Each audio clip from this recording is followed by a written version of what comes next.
કેમ છો વિદ્યાર્થી મિત્રો? મજામાં? હવે છેલ્લા વિડીયો લેક્ચર પ્રમાણે આપણે પ્રકરણ 1ની તમામ થિયરીઓ પૂર્ણ કરેલ છે. હવે સૌપ્રથમ ઉદાહરણના દાખલા જોઈ લઈએ છીએ અને ઉદાહરણના દાખલા આપણે નીચેથી શરૂઆત કરી છે. ઓલમોસ્ટ જ્યાં સુધી મને ખ્યાલ છે ત્યાં સુધી થિયરી દરમિયાન આપણે ઉદાહરણ 1 થી 7 સુધી ઓલમોસ્ટ પતી ગયેલ છે. બરાબર, એકવાર નજર કરી લેજો. જો ના આવડે તો ડાઉટ અને ડિફિકલ્ટી જે કોઈ હોય તે વોટ્સએપ પર આપ મને પૂછી શકો છો. બરાબર, અને હવે જે કોઈ દાખલા બાકી છે ઉદાહરણ પૈકી તે આપણે નીચેથી શરૂઆત કરીએ છીએ છેલ્લા દાખલાથી. સ્વાધ્યાયના દાખલા જે કોઈ છે તે બધા MCQ પ્રકારના છે. તો ધ્યાનથી સમજજો કે 3 માર્કનો દાખલો અથવા 2 માર્કનો દાખલો પૂછી શકાય તેવા બહુ ઓછા દાખલા છે સ્વાધ્યાયની અંદર. એટલે સ્વાધ્યાય તમે જે કોઈ તૈયારી કરશો, બેઠે બેઠે દાખલા ગોખી નાખશો તો સમજી લો 1 કે 2 MCQ તેની અંદરથી તમારા કવર થઈ જ જશે. બરાબર, એટલે કે MCQ પ્રકારના દાખલા અથવા MCQની પ્રેક્ટિસ આપણે એક્સ્ટ્રા કરવી એ યોગ્ય છે, પણ બોર્ડની પરીક્ષા પૂરતી આપણે તમે સ્વાધ્યાયના મોટાભાગના દાખલા કરી લેશો તો પૂરતું છે. બરાબર, તેમાં વધારાનું સ્વાધ્યાય છે તેના પણ દાખલા આપણે કરીશું સ્ટેપ બાય સ્ટેપ. બરાબર, હવે સૌથી પહેલાં અહીંયા આપણે શરૂઆત કરીએ ઉદાહરણના દાખલાની. તો હું રકમ પહેલાં અહીંયા મેં જેમ લખેલી છે તે ટૂંકમાં છે. વિગતવાર જે કંઈ રકમ છે તે હું વાંચીશ. બરાબર, તમારે ચોપડી ડાઉનલોડ કરેલી હશે એમાંથી પૂરેપૂરી રકમ લખવી. બરાબર, રકમ કંઈક આ મુજબ છે. પરમાણુ માટેના પ્રારંભિક મોડેલમાં ઝેડી વિદ્યુતભાર ધરાવતું અથવા ધન વિદ્યુતભાર ધરાવતું બિંદુવત ન્યુક્લિયસ અને તેની આસપાસ કેપિટલ R ત્રિજ્યા સુધી નિયમિત ઘનતાના ઋણ વિદ્યુત ભાર વડે ઘેરાયેલું છે. સમગ્રપણે પરમાણુ તટસ્થ છે અને આ મોડેલ માટે ન્યુક્લિયસથી સ્મોલ r અંતરે કેટલું વિદ્યુત ક્ષેત્ર ઉત્પન્ન થશે તે શોધવાનું છે. કહી શકાય કે રકમ અધૂરી છે. બરાબર, કેવી રીતે કે તમે દાખલો ધીરે ધીરે ગણશો એટલે ખ્યાલ આવી જશે. પણ હવે સૌથી પહેલા તે સમજો કે પરમાણુ મોડેલમાં ધન ભારિત કેન્દ્ર અને તેની આસપાસ વર્તુળાકાર કક્ષામાં ઇલેક્ટ્રોન ઘૂમતા હોય છે તે આપણને ખબર છે. હવે જેટલા વિસ્તારમાં ઇલેક્ટ્રોન ફરે છે, બરાબર, તેટલા વિસ્તારમાં આપણે ઇલેક્ટ્રોન આવેલો છે અથવા આ ત્રિજ્યા જેટલા વિસ્તારમાં સમગ્રપણે ઇલેક્ટ્રોન જ છે તેવું માની શકાય. અને હવે આ મોડેલના આધારે આપણે અહીંયા R જેટલા અંતરે, હવે R કેટલું એવું કોઈ સ્પષ્ટતા નથી, તો હવે અહીંયા R ના આપણે 2 ભાગ પાડી દઈશું. બરાબર, તો કેન્દ્રથી આ અંતર કેવી રીતે 2 ભાગમાં પડશે તે સમજીએ છીએ. પણ સૌથી પહેલા અહીંયા શું વિચારવા લાયક છે કે કેન્દ્રની આસપાસ ઇલેક્ટ્રોન જે ફરે છે તે ત્રિપરિમાણીય રીતે વિચારીએ તો આ ઋણ વિદ્યુત ભાર એક ગોળાની રચના કરે.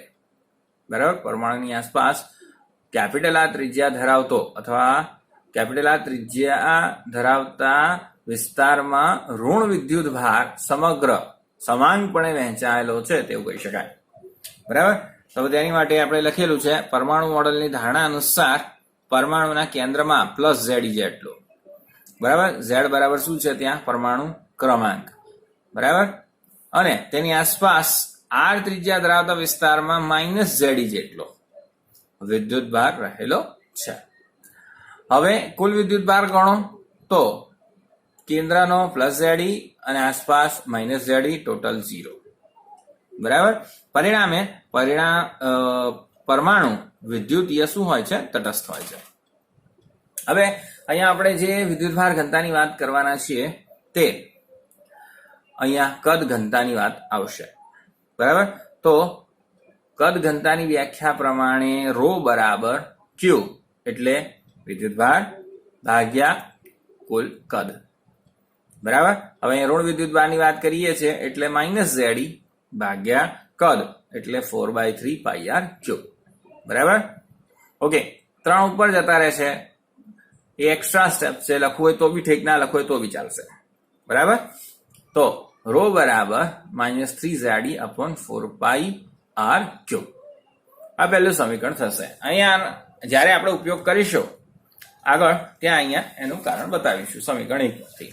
હવે જોજો કે આ સમીકરણ હું આખા વિસ્તારમાં અચળ છે, પણ હું અહીંયા કદ બદલું એટલે કે હું કેન્દ્રથી અંતર બદલું તે પ્રમાણે ગોળાનું કદ બદલાઈ જાય. કેવી રીતે જુઓ, હું આકૃતિ બતાવું છું.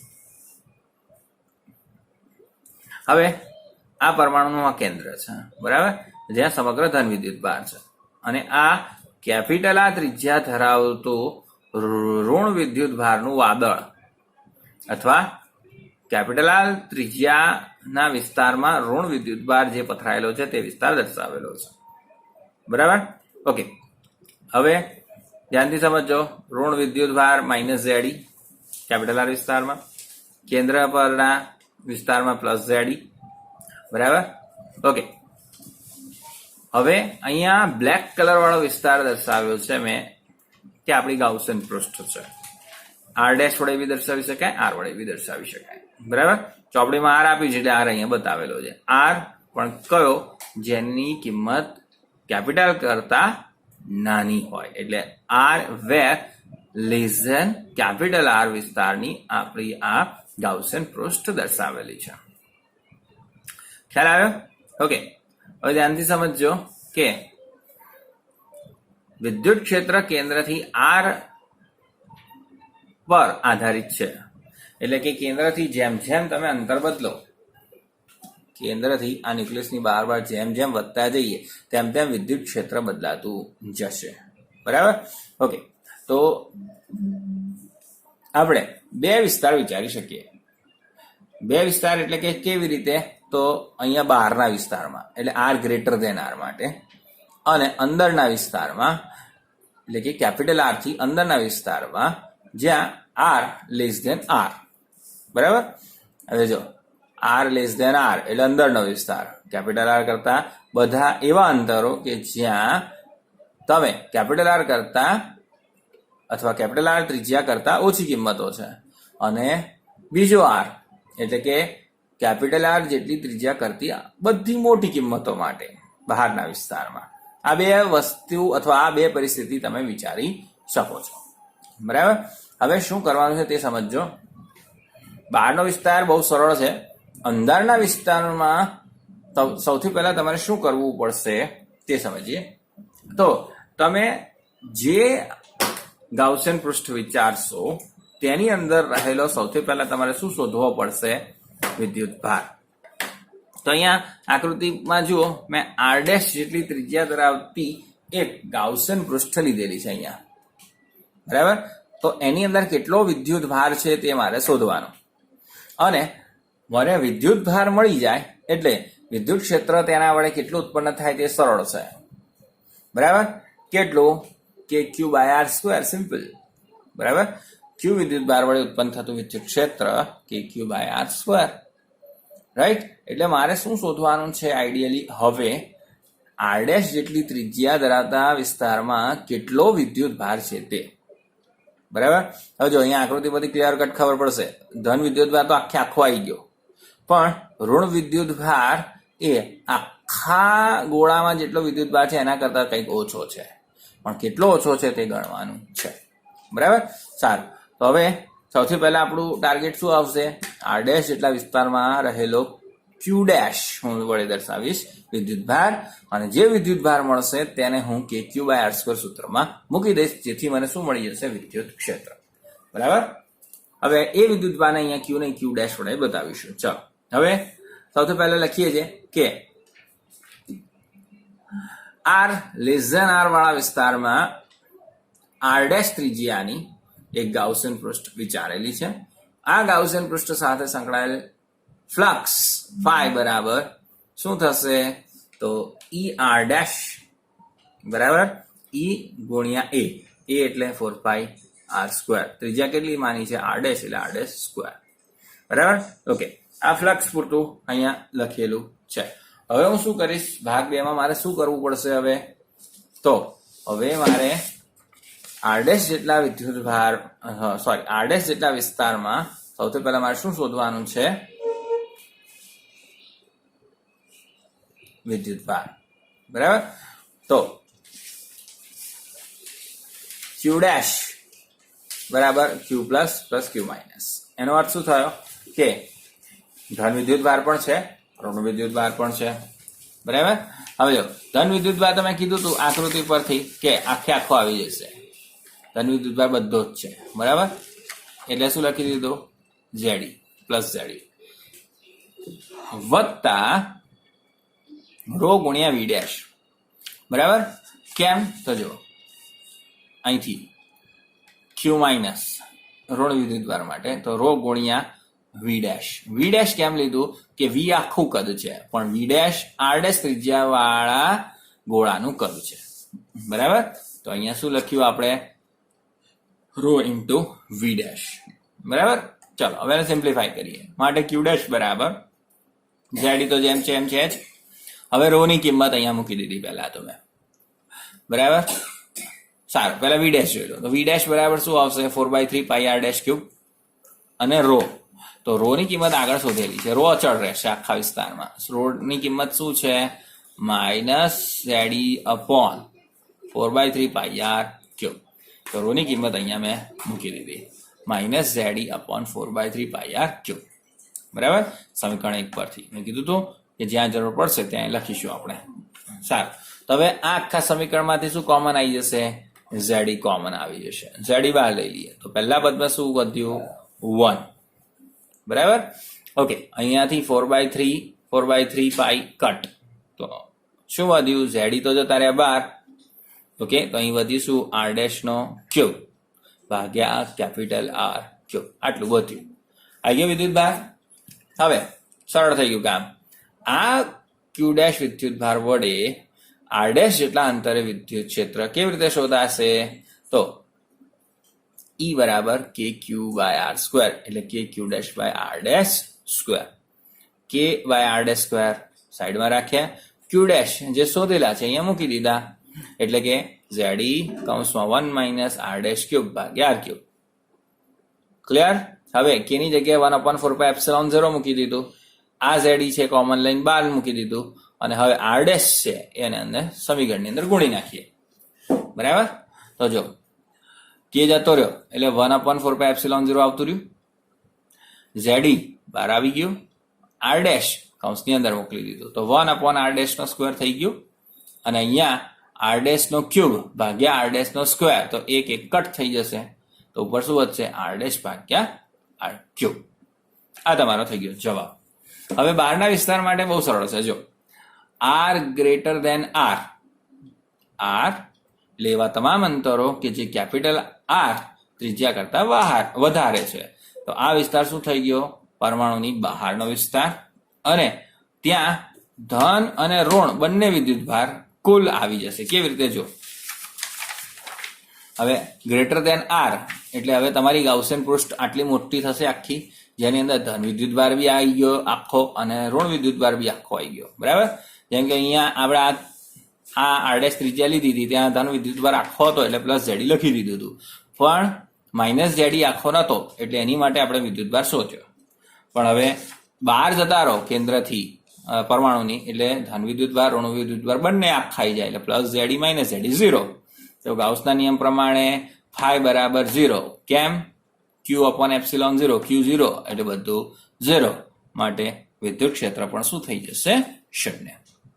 બરાબર? તો પરમાણુ મોડેલના આધારે અહીંયા તમે જે કોઈ વિદ્યુત ક્ષેત્ર શોધ્યું, બરાબર, તેનું સમીકરણ શું આવ્યું? તો E બરાબર Ze/4πε0 1/r'² માઇનસ r'/R³. જ્યાં કેપિટલ R શું છે? ઇલેક્ટ્રોન જેટલા વિસ્તારમાં છે તે વિસ્તારની ત્રિજ્યા. r' શું છે? તમારે કેન્દ્રથી ધન વિદ્યુતભારના કેન્દ્રથી જેટલા અંતરે વિદ્યુત ક્ષેત્ર શોધવું છે તે અંતર. બરાબર? તો આ આપણું ઉદાહરણ નંબર 1.13 હતું. રાઈટ? ચાલો હવે આગળ વધીએ 1.12 તરફ. ચાલો આગળની રકમ વાંચું છું.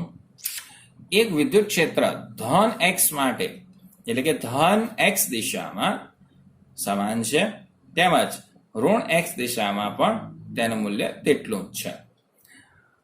ઋણ x દિશા માટે ધન x દિશા એટલે કે x ગ્રેટર ધેન 0 માટે E બરાબર 200 I કેરેટ એટલે કે x દિશા માટે I કેરેટ વાપરેલો છે. બરાબર? એટલે કે x ગ્રેટર ધેન 0 માટે E બરાબર 200 I ન્યૂટન પર કુલમ અને x લેસ ધેન 0 માટે એટલે કે 0 કરતા નાની કિંમતો માટે E એટલે વિદ્યુત ક્ષેત્ર E બરાબર -200 I ન્યૂટન પ્રતિ કુલમ આપેલું છે. હવે એક નળાકારીય પૃષ્ઠ આપેલ છે જેની લંબાઈ નળાકારની લંબાઈ 20 સેન્ટીમીટર અને ત્રિજ્યા નળાકારની 5 સેન્ટીમીટર આપેલી છે. બરાબર? તથા નળાકારનું કેન્દ્ર ઉદ્ગમ બિંદુ પર આવે તે રીતે ગોઠવણ કરેલી છે. બરાબર? ઓકે. હવે સૌથી પહેલા શોધવાનું છે કે દરેક સપાટ બાજુઓમાંથી બહાર આવતું કુલ ફ્લક્સ, બીજું નળાકારની વક્ર સપાટીનું ફ્લક્સ, અને ત્રીજું નળાકારમાંથી બહાર આવતું કુલ ફ્લક્સ, અને ચોથું નળાકારની અંદરનો કુલ વિદ્યુત ભાર કેટલો છે તે શોધવાનું છે. બરાબર? આ મેં પાઠ્યપુસ્તકની આખી રકમ વાંચી છે. હવે અહીંયા મેં એને ટૂંકા સ્વરૂપે લખેલી છે કે x ગ્રેટર ધેન 0 માટે E બરાબર 200 I કેરેટ ન્યૂટન પ્રતિ કુલમ, લેસ ધેન 0 માટે -200 I ન્યૂટન પ્રતિ કુલમ છે, લંબાઈ આપેલી છે, ત્રિજ્યા આપેલી છે. બરાબર? દરેક સપાટ બાજુઓ એટલે કે જો અહીંયા આકૃતિમાંથી બતાવું છું, આ નળાકાર છે. બરાબર? તો આ આડછેદનું ક્ષેત્રફળ છે એને સપાટ બાજુઓ કહેવાય અને બાકીનો જે છે વિસ્તાર એ પૃષ્ઠ વિસ્તાર ને વક્ર સપાટી કહેવાય. બરાબર? જો થોડું ઝૂમ કરી દઈએ આપણે આને, એથી સ્પષ્ટ દેખાય.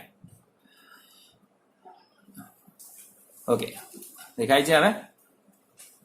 સારું. તો બંને માટે એટલે કે આ પૃષ્ઠ માટે જો E વિદ્યુત ક્ષેત્ર તેની માટે લંબ બતાવ્યો ડેલ્ટા એક્સ પૃષ્ઠફળનો લંબ અને એની દિશા બતાવી દીધી I કેરેટ. બરાબર? હવે અહીંયા માઇનસ I આવશે. બરાબર? એટલે માઇનસ I હોય એટલે ડેલ્ટા એક્સ બરાબર માઇનસ લખી દેવાય, ચાલે. વિદ્યુત ક્ષેત્રની દિશા એ તરફ જ છે. બરાબર? અથવા અહીંયા ડેલ્ટા એક્સ બરાબર માઇનસ ડેલ્ટા એક્સ I એવું કહેવાય ને. કેમ? કેમ કે તે કઈ દિશા તરફ છે? ઋણ દિશા તરફ છે. જો આ બાજુનું તમે પ્લસ ડેલ્ટા એક્સ લો તો કમ્પલસરી ઉદ્ગમ બિંદુ પર છે કે નળાકારનું કેન્દ્ર ઉદ્ગમ બિંદુ પર છે, તો આ બાજુની સપાટી માટે ધન ડેલ્ટા એક્સ, તો આ બાજુની સપાટી માટે ડાબી બાજુ માટે શું આવે? માઇનસ ડેલ્ટા એક્સ કમ્પલસરી આવે છે. બરાબર? ઓકે, તો તે મુજબ મેં માઇનસ ડેલ્ટા એક્સ લખેલું છે, આ બાજુ પ્લસ ડેલ્ટા એક્સ લખેલું છે. બરાબર? ચાલો હવે આ વક્ર સપાટી છે, તો વક્ર સપાટી માટે બી મેં લખેલું છે. જુઓ, વિદ્યુત ક્ષેત્રની દિશા અને જે તે બિંદુ પરથી ડેલ્ટા એસ એટલે કે આડછેદના અથવા પૃષ્ઠ પરના બિંદુથી લંબ અથવા એકમ સદિશની દિશા એટલે એ બંને વચ્ચેનો ખૂણો 90 છે. હવે આ ત્રણે વખતે એટલે કે સપાટી 1 આડછેદનું ક્ષેત્રફળ 1, 2 અને 3, આ ત્રણે સપાટીઓ, 2 સપાટ અને 1 વક્ર, એમ ત્રણે વિભાગો સાથે જોડાયેલું ફ્લક્સ ટોટલ કરો. બરાબર? એટલે તમારે આ નળાકાર સાથે જોડાયેલું કુલ ફ્લક્સ કહેવાય. બરાબર? ચાલો હવે એક એક કરીને જોઈએ. તો સૌથી પહેલા આકૃતિ મુજબ ડાબી તરફ એટલે કે આની વાત કરીએ છીએ. બરાબર? થીટા બરાબર એ 0 ડિગ્રી. બરાબર? એટલે કે વિદ્યુત ક્ષેત્રની દિશા અને સપાટીના લંબની દિશા ડેલ્ટા એક્સની દિશા બંને એકબીજાને શું છે? સમાંતર છે. એટલે થીટા બરાબર 0. ઓકે, હવે E બરાબર કીધેલું જ છે આપણને, x લેસ ધેન 0 માટે -E બરાબર. અને તે જ રીતે આ બાજુ પ્લસ ડેલ્ટા એક્સ તો આ બાજુ માઇનસ ડેલ્ટા એક્સ કોસ 0. બરાબર. એટલે કે ફ્લક્સનું સૂત્ર શું છે? E into A into cos theta અથવા E into delta S into cos theta અથવા E into delta X into cos theta. બરાબર. એસ પણ લખી શકાય પૃષ્ઠફળ. બરાબર. આપણે અહીંયા ડેલ્ટા એક્સ લીધું છે એટલે ડેલ્ટા એક્સ. હવે આ પૃષ્ઠફળ કેટલું થાય? પાઈ આર સ્ક્વેર કહેવાય. વર્તુળ છે આ અહીંયા આચ્છાદિત બતાવ્યું છે ગ્રીન કલરથી શેડ કરીને. બરાબર. હવે જો આ બંને માઇનસ માઇનસ પ્લસ થઈ જશે. આનું ક્ષેત્રફળ પાઈ આર સ્ક્વેર અને કોસ 0 બરાબર +1. પતી ગયું. ઓકે. હવે કિંમત મૂકી દઈએ તો ઈ ની કિંમત શું થાય? ઈ બરાબર 200. આમ તો અહીંયા -200 જ છે <0 માટે. બરાબર. અને અહીંયા શું છે? ડેલ્ટા એક્સ નું ઋણ આવશે. બરાબર. એટલે માઇનસ માઇનસ પ્લસ થઈ જશે. હવે પાછું અહીં ફરીથી કિંમત નહીં મૂકવાની કે ઈ ની કિંમત શું છે? <0 માટે -200. ઓકે. એ ભૂલ નહીં કરવાની. ફરીથી સમજો. ઈ માઇનસ પહેલાથી કેમ આપી દીધું છે? કેમ કે જે સપાટીની વાત કરો છો તમે આ એ <0 માટે જ છે એટલે માઇનસ પહેલાથી આપી દીધું. પછી ડેલ્ટા એક્સ તો ડેલ્ટા એક્સ પણ શું છે? માઇનસમાં છે એટલે અહીંયા પણ આપણે સંજ્ઞા પ્રણાલી આપી દીધી અને બંને વચ્ચેનો ખૂણો બી આપી દીધો. એટલે હવે બધી વાર્તા પતી ગઈ. હવે શું મૂકવાની કિંમતો? ઈ ની કિંમત 200, પાઈ 3.14 અને આ તો 1 જ છે. આર એટલે ત્રિજ્યા કેટલી આપી છે? 5 સેન્ટીમીટર. એટલે સેન્ટીમીટરના મીટરમાં ફેરવ્યા એટલે 5 × 10⁻² નો વર્ગ. જે કોઈ જવાબ લાવશો એ કેટલું આવશે? 1.57. કેલ્ક્યુલેટરમાં ગણતરી કરી જોજો. ઓકે. સારું. અહીંથી આગળ વધીએ તો જમણી બાજુની સપાટીની વાત કરીએ તો જો આ જમણી બાજુની સપાટી માટે થીટા બરાબર તો 0 જ રહેશે. પ્લસ ડેલ્ટા એક્સ જ છે. બરાબર. એટલે કંઈ જાજો ફેરફાર થશે નહીં. એટલે ઈ ઇન્ટુ ડેલ્ટા એસ અથવા ડેલ્ટા એક્સ લખશો તો બી ચાલશે. કોસ 0. હવે ઈ અહીંયા ડેલ્ટા એસ ની જગ્યાએ પાઈ આર સ્ક્વેર કોસ 0 એટલે 1. ઓકે. તો ફરીથી જોઈ શકાય છે 200 × 3.14 એનો એ જ જવાબ આવશે 1.57. બરાબર. હવે નળાકારની વક્ર સપાટી જો આ થઈ ગયું આ થઈ ગયું. હવે વક્ર સપાટીની વાત. વક્ર સપાટીના કોઈ પણ બિંદુ બરાબર કોઈ પણ બિંદુએ જે લંબ દોરશો તમે તેની દિશા અને વિદ્યુત ક્ષેત્રની દિશા દરેક બિંદુએ શું આવશે? એકબીજાને લંબ. ઓકે. તો વક્ર સપાટી સાથે વિદ્યુત ક્ષેત્રની દિશાએ બનાવેલ ખૂણો શું થશે? θ બરાબર 90. અને કિંમત મૂકશો ફ્લક્સ ફાઈ બરાબર ઈ into delta S into cos 90. એ શું થઈ જશે? 0. બરાબર. તો આમ સપાટી સાથે જોડાયેલું કુલ ફ્લક્સ તો ડાબી બાજુની સપાટ સપાટી, જમણી બાજુની અને વત્તા વક્ર સપાટી 3 નો સરવાળો કરો 1.57 + 1.57 3.14. બરાબર. હવે અહીંથી ગાઉસના નિયમ પ્રમાણે ફાઈ બરાબર Q/ε0. ફાઈ બરાબર Q/ε0. ફાઈ બરાબર Q/ε0. સિગ્મા ક્યુ છે ખરેખર. બરાબર ને? યાદ છે ને? તો ગાઉસના નિયમ પરથી કુલ વિદ્યુત ભાર અથવા ગાઉસિયન સપાટી સાથે જોડાયેલ કુલ વિદ્યુત ભાર Q બરાબર φ × ε0 લખી શકાય. હવે ફાઈ આપણે શોધી નાખ્યું. બરાબર. 3.14 અને ε0 ની કિંમત અચળ છે 8.85 × 10⁻12. તેની પરથી શું જવાબ આવી જશે તમારી પાસે?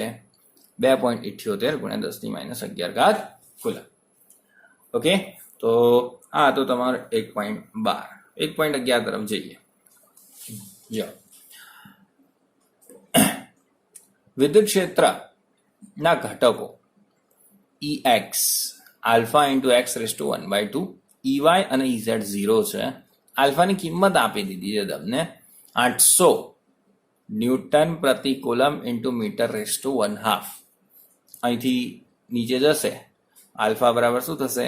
E/x⁻1/2. તો એની પરથી એકમ શું બને? વિદ્યુત ક્ષેત્રનો એકમ ન્યૂટન પ્રતિ કુલમ અને અહીંયા મીટર⁻1/2 એ પ્રમાણે આપેલો છે એકમ. બરાબર. તો સૌથી પહેલા શું શોધવાનું કીધું છે? આ જે ઘન આપેલો છે બરાબર એમાંથી પસાર થતો કુલ ફ્લક્સ અને આ ઘનની અંદર રહેલો કુલ વિદ્યુત ભાર ગણવાનો છે.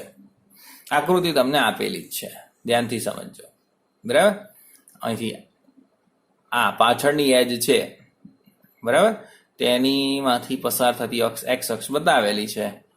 ઉદ્ગમ બિંદુથી આ અંતર એ, બરાબર, આપેલું છે. લંબાઈ, પહોળાઈ, ઊંચાઈ બધું એ સ્મોલ એ આપેલું છે. હવે સમજો કે 1 નંબર અને 2 નંબર જે દર્શાવેલી છે સપાટીમાં ગ્રીન કલર વડે, આ બે જ સપાટી સાથે ફ્લક્સ સંકળાશે, બાકી 4 સાથે નહીં સંકળાય. એનું કારણ સમજી લો સૌથી પહેલા, બરાબર. તો જો આ બે સપાટી છે એ દિશા અને વિદ્યુત ક્ષેત્ર એક્સ અક્ષની દિશા ફિક્સ રાખેલી છે. વિદ્યુત ક્ષેત્રની દિશા કઈ છે? એક્સ અક્ષ ફિક્સ, એ બદલશે નહીં પોતાની દિશા, બરાબર. તો આ પ્રમાણે વિદ્યુત ક્ષેત્રની દિશા ફિક્સ છે, બરાબર. હવે બાકીની બધી જ સપાટીઓ, 1, પાછળની 2, નીચેની 3 અને સામેની 4, આ બધી જ દિશાઓમાંથી તમે જો લંબ દોરશો તો તે એક્સ અક્ષને પણ લંબ ઓટોમેટિક થઈ જશે, બરાબર. હવે ફ્લક્સનું સૂત્ર ફાઈ બરાબર શું છે? ફાઈ બરાબર E ઇન્ટુ ડેલ્ટા એક્સ અથવા delta S into cos theta. હવે કોસ 90 થશે એટલે ઓટોમેટિક ફ્લક્સ શું થઈ જશે? 0 થઈ જશે. એટલે હવે અહીંયા જે એકમ સદિશની દિશા એક્સ અક્ષને સમાંતર હોય અથવા પ્રતિ સમાંતર હોય તો જ તે સપાટી સાથે ફ્લક્સ સંકળાશે, બરાબર. તો અહીંયા જો આ 1 અને 2 નંબરની સપાટી એ એક્સ અક્ષને સમાંતર અથવા પ્રતિ સમાંતર છે, બાકીની બધી શું છે? લંબ. તેથી બાકીની કોઈ સપાટી સાથે ફ્લક્સ સંકળાશે નહીં. સપાટી 1 અને સપાટી 2 સાથે ફ્લક્સ સંકળાશે, બરાબર. અને જો કુલ ફ્લક્સ મળી જાય તો કુલ ફ્લક્સ પરથી તમને શું મળી જશે? ગાઉસના નિયમ પરથી કુલ વિદ્યુતભાર મળી જાય. હમણાં શોધ્યું હતું એ જ રીતે, બરાબર. ફાઈ બરાબર શું થાય? ક્યુ ઇન્ટુ એપ્સિલોન, સોરી, ક્યુ બરાબર શું થાય? ફાઈ ઇન્ટુ એપ્સિલોન 0, બરાબર. હવે શોધીએ એક એક કરીને. તો સૌથી પહેલા આકૃતિમાં દર્શાવ્યા અનુસાર ફ્લક્સ માત્ર સપાટી 1 અને સપાટી 2 સાથે સંકળાશે. અન્ય સપાટી સાથે સંકળાયેલ ફ્લક્સ 0 થશે. કેમ? કારણ કે વિદ્યુત ક્ષેત્રની દિશા અને આ તમામ સપાટીઓની દિશાનો એકમ સદિશ એ બંને શું છે? લંબ છે. અથવા સીધું કહી શકાય કે વિદ્યુત ક્ષેત્રની દિશા તમામ સપાટીઓને શું છે? લંબ છે. તેથી આ બધી જ સપાટીઓ સાથે સંકળાયેલ ફ્લક્સ શું થઈ જશે? 0. હવે સૌથી પહેલા સપાટી 1 ની વાત કરીએ. આની વાત, આનો એકમ સદિશ આ તરફ દોરાશે, બહારની બાજુ વિદ્યુત ક્ષેત્રની દિશા આ બાજુ છે, એટલે બંને એકબીજાને શું છે? પ્રતિ સમાંતર. એટલે શું કહી શકાય? થીટા બરાબર 180 ડિગ્રી કહેવાય. તો ફાઈ 1 બરાબર E into delta S into cos theta. થીટાની કિંમત મૂકી દઈએ તો કોસ 180. E, હવે E નું સમીકરણ આપ્યું છે. E નું સમીકરણ શું આપ્યું છે મને? કે alpha into x raise to 1/2. તો એક મૂકીશું અહીંયા. E ની જગ્યાએ alpha into x raise to 1/2, બરાબર. ડેલ્ટા એસ, ડેલ્ટા એસ એટલે કે તે સપાટીનું ક્ષેત્રફળ. સપાટીનું ક્ષેત્રફળ શું થશે? ચોરસનું ક્ષેત્રફળ L², બરાબર. લંબાઈ ગુણ્યા પહોળાઈ, પણ બધી બાજુનું માપ કેટલું છે? A, એટલે A² ક્ષેત્રફળ, બરાબર. કોસ 180 ની કિંમત -1, A² છે જ. હવે અહીંયા આલ્ફા ઇન્ટુ એક્સ, હવે એક્સ ની કિંમત કેટલી આવે? તો અહીં એક્સ અક્ષ ઉપર આ સપાટીનું અંતર કેટલું છે? A. કેટલું છે? A. જો સપાટી 1 માટે x બરાબર શું છે? A છે, માટે મૂકીએ કિંમત. ફાઈ 1 બરાબર આલ્ફા A રેઝ ટુ 1/2, કેમ કે x બરાબર A, ક્ષેત્રફળ ઓલરેડી A² શોધી નાખ્યું. કોસ 180 બરાબર -1, બરાબર. ઓકે, તો -12 લઈ લીધું, આલ્ફા લખી દીધું, A ની 1/2 અને A², આધાર સરખા તો ઘાતોનો સરવાળો 2 વત્તા 1/2 શું થશે? 5/2. Okay, so minus alpha into A raise to 5/2 બનશે.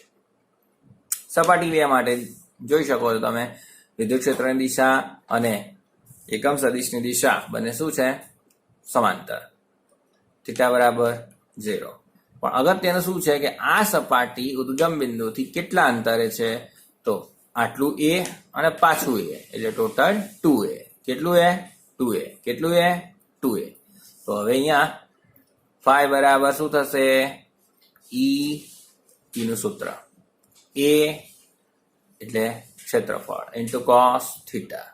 ચાલો, E નું સૂત્ર શું આપ્યું છે? Alpha into x raise to 1/2. હવે x બરાબર શું થશે અહીંયા સપાટી 2 માટે? 2a. તો 2a rays to 1/2 into cos 0, ખૂણો 0 છે, ઇન્ટુ ડેલ્ટા s બાકી. ડેલ્ટા s અથવા ડેલ્ટા x શું થશે? લંબાઈ ગુણ્યા પહોળાઈ, બધું સરખું, એટલે ક્ષેત્રફળ કેટલું? a સ્ક્વેર થઈ ગયો. તો આલ્ફા a સ્ક્વેર, હવે જો રૂટ છે એટલે 2/1/2 એટલે √2 a square, sorry a raise to 1/2 a square, જેવું હતું એવું ને એવું, એટલે શું થઈ જશે? આધાર સરખો એટલે ઘાતોનો સરવાળો, એટલે a રેઝ ટુ 5/2 થઈ જશે. બરાબર. હવે કુલ ફ્લક્સ માટે શું કરીશું? બંને ફ્લક્સોનો સરવાળો. પહેલું ફ્લક્સ આવ્યું minus alpha into a raise to 5/2 અને બીજું આવ્યું √2 alpha into a raise to 5/2. તો alpha into a raise to 5/2 common, તો કૌંસમાં શું રહેશે? પહેલા આ પદ લખ્યું છે √2 અને પછી આ લખ્યું -1. કિંમતો મૂકી દો. તો આલ્ફાની કિંમત 800 આપેલી જ છે. a ક્ષેત્રફળ આપેલું છે 0.1 ઘાત 5/2 અને √2 ની કિંમત 1.414 માંથી 1 જાય તો 0.414. બરાબર. આની 5/2 પાવર કેવી રીતે કાઢવાની તે જુઓ. રૂટ કરવાનું, જે જવાબ આવે એ 5 વાર ગુણ નાખવાનો. ફરીથી √0.1 કર્યા પછી જે જવાબ આવે એને 5 વખત ગુણી નાખવાનો. બરાબર. એટલે કેવી રીતે લખાય એનું સાદું રૂપ જો બતાવો. શું છે આપણી પાસે? 0.1 ની 1/2 ની 5 ઘાત આમ લખાય, એટલે ગુણાય તો 5/2 થઈ જાય. એટલે 0.1 નું રૂટ અને પછી એને કેટલી વખત ગુણવાનું? 5 વખત. એટલે જે જવાબ આવે એ તૈયાર થઈ જશે. સાદું ગણિત. બરાબર. પછી 0.414 પછી ગુણ્યા 800 કરશો એટલે તમારો જવાબ 1.0465 આવી જશે. હવે એ જવાબ આવે એની પરથી શું લખી શકાય કે ગાઉસના નિયમ પરથી q બરાબર phi ઇન્ટુ એપ્સિલોન 0. phi શોધી નાખ્યું અને એપ્સિલોન 0 ની કિંમત અચળ છે 8.854 ગુણ્યા 10⁻12 અને એની પરથી જવાબ આવશે q બરાબર 9.29 ગુણ્યા 10⁻12 કુલમ. ખ્યાલ આવ્યો?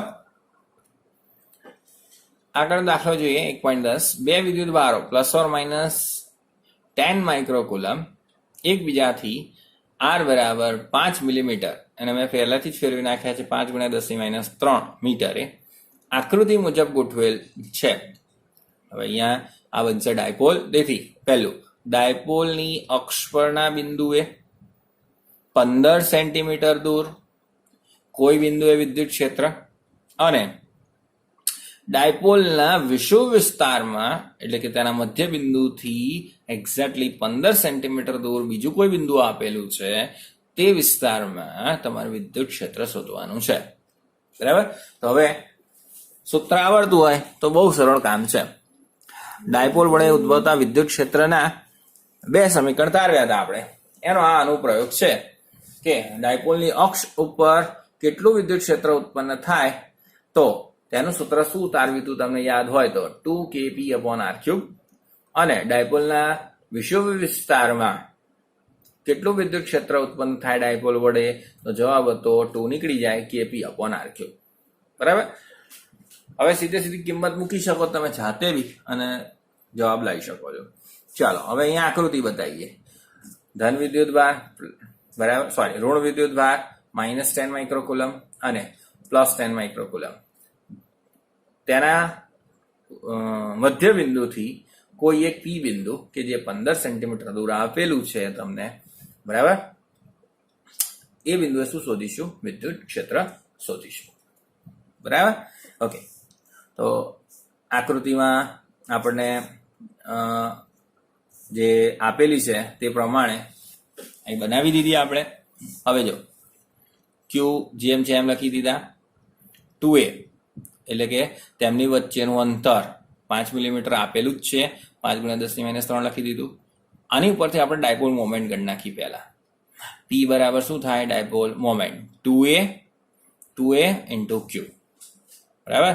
તો મારી પાસે 5 × 10⁻8 ડાયપોલ મોમેન્ટ તૈયાર થઈ ગઈ. કેમ? સૂત્ર શું હતું મારું? 2kp/r3. ડાયપોલની અક્ષના કોઈ પણ બિંદુએ r very greater than to the a. કેવી રીતે ખબર પડી? તમને જે બિંદુએ અંતર શોધવાનું કીધું છે, બરાબર, 15 સેન્ટીમીટર છે r, અને 2a એટલે કે અડધું અંતર 5 મિલીમીટર. 5 મિલીમીટર એ 2a હોય તો a બરાબર કેટલું થાય? 2.5 મિલીમીટર. 2.5 મિલીમીટર સામે 15 સેન્ટીમીટર ખૂબ વધારે કહી શકાય. એટલે r very greater than to the a માટે આપણી પાસે સમીકરણ તૈયાર જ છે, 2kp/r3. બરાબર. એની અંદર કિંમત મૂકો. 2 ગુણ્યા k ની કિંમત 9 × 10⁹. બરાબર. અને પછી p શોધ્યું તે 5 × 10⁻5. જોયું? સોરી, 8 છે. 10⁻8. 2 વળી અહીંયા 5 લખી દીધું છે. ઓકે, એને સુધારી દઈએ છે. જવાબ આ જ આવશે. બરાબર. એ મેં ટેલી કરી લીધો છે. અને સુધારી દઈએ જરા. ચાલો, ચેક કરી લેજો છતાં બી એક વખત તમે જાતે. બરાબર. સારું. હવે અહીંયા જો ફરીથી ડાયપોલ બનાવી દીધી, મધ્યબિંદુ બતાવ્યું, ત્યાંથી 15 સેન્ટીમીટર દૂર બીજું કોઈ ક્યુ બિંદુ દર્શાવ્યું. બરાબર. હવે અહીંયા દિશા રહી ગઈ, જેની દિશા a થી b તરફ છે. જોજો ધ્યાનથી, a થી b તરફ. બરાબર. ઓકે. હવે અહીંયા વિદ્યુત ક્ષેત્રની દિશા શોધીશું ત્યારે હમણાં બતાવું, પણ અગત્યનું શું છે કે ધન વિદ્યુત ભાર વડે ઉત્પન્ન થતું વિદ્યુત ક્ષેત્ર બહાર જ બતાવાય.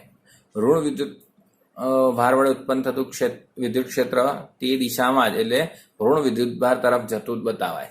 હવે આ બંને વડે ઉદ્ભવતું પરિણામી વિદ્યુત ક્ષેત્ર કંઈક આમ ER વડે બતાવેલું છે. બરાબર. સારું. તો હવે આની દિશા તમે જોઈ લો અત્યારથી જ કે b થી a તરફ છે, b થી a તરફ. બરાબર. અથવા q ની ડાબી બાજુ બી લખાય. સારું. હવે જો આકૃતિમાં દર્શાવ્યા પ્રમાણે q બિંદુ ડાયપોલના વિષુવ વિસ્તારમાં છે, અને આ વિસ્તારમાં કોઈ પણ બિંદુ વિદ્યુત ક્ષેત્રનું મૂલ્ય kp/r3. Already r greater than to the a છે જ. હવે કિંમત મૂકશો એટલે તમને અહીંયા જવાબ 1.33 × 10⁵ તમને મળશે. બરાબર. એ કિંમત મૂકીને તમારે જાતે ચકાસવાનું છે. બંને વસ્તુ ચકાસી લેજો. આનો જવાબ અને આનો જવાબ. બરાબર. અને કંઈ ડાઉટ હોય, ના ખબર પડી હોય તો મને કહેજો. તો આજે 1.10 સુધી આપણે સમાપ્ત કરેલ છે. નેક્સ્ટ વિડીયો લેક્ચરમાં ઓલમોસ્ટ બધા ઉદાહરણ કવર કરી લઈશું. બરાબર. અને પછી સ્વાધ્યાયના દાખલા પણ એક એક કરીને જોઈ લઈશું. ખ્યાલ આવી ગયો? ચાલો, બાય, ટેક કેર.